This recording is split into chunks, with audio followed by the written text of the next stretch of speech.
to implement the roadmap that we signed today. Thank you very much.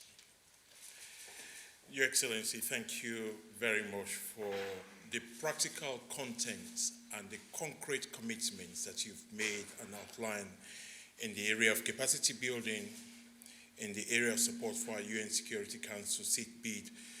Well, I'm very pleased.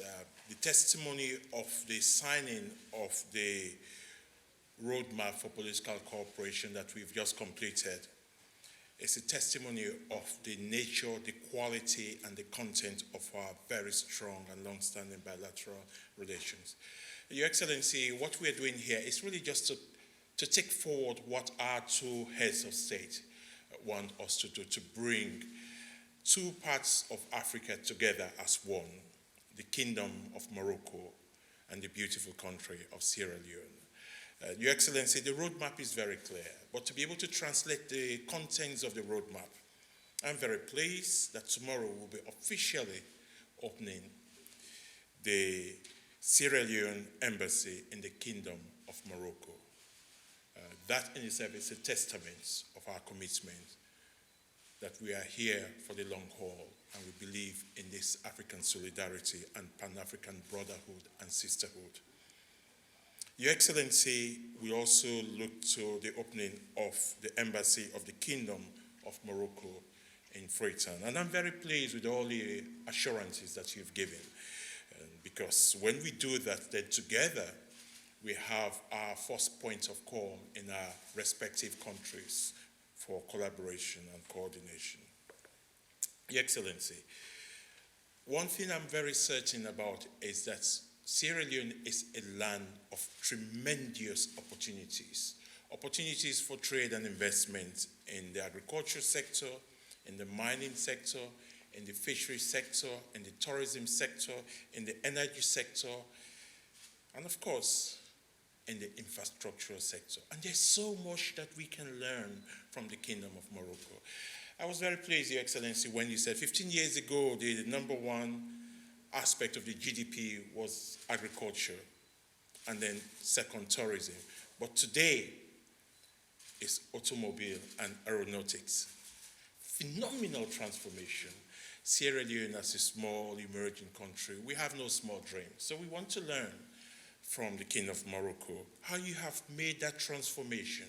And that is why His Excellency, the President Dr. Julius Maada Bio, has made it a priority to focus on investment in human capital development.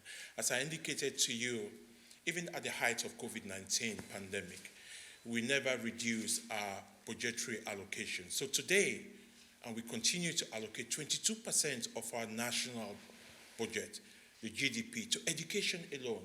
So 2.6 million children out of a population of 7 million people go to school free. And in some areas where they are deprived conditions of poverty, we provide school feeding programs to increase school enrollment and retention. So trade and investment is a very important component of what we want to do. But to be able to do that, the political component is also very important. So that is why we support the Kingdom of Morocco and the Federal Republic of Nigeria's gas pipeline project.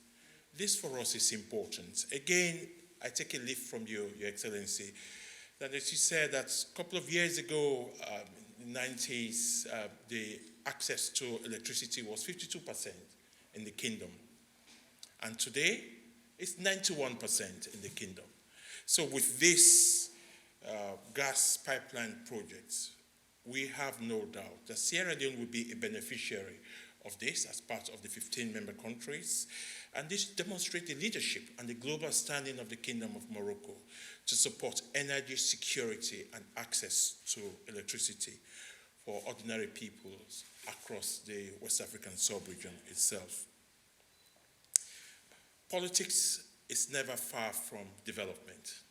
And that is why I'm very pleased, Your Excellency, about your ringing endorsements for our bid for a seat in the UN Security Council in the non-permanent category for 2024-2025, of which election will be held in June 2023. you have been part of the UN Security Council non-permanent category.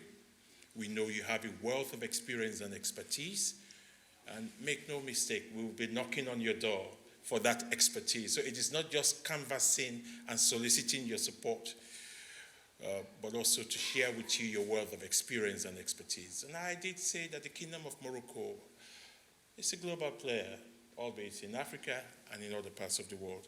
Your membership of OIC is key. Your membership of the Arab League is key.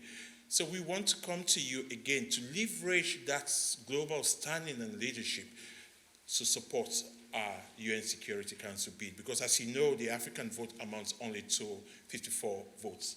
We need to have 2/3, that's 97 votes. So we want to come back to you again to provide that additional support.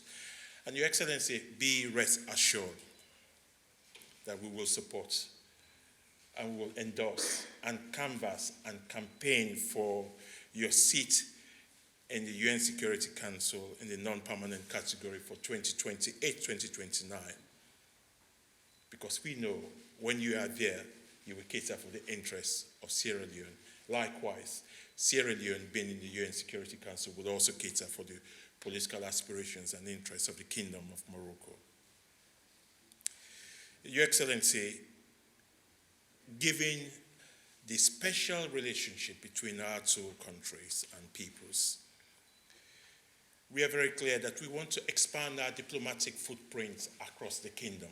And it is on that light that I want to announce that we will be establishing, in addition to officially opening the embassy, the Sierra Leone embassy in the Kingdom of Morocco, I have already directed my ambassador to progress the opening of Consulate General in the cities of Dakhla and Lyon.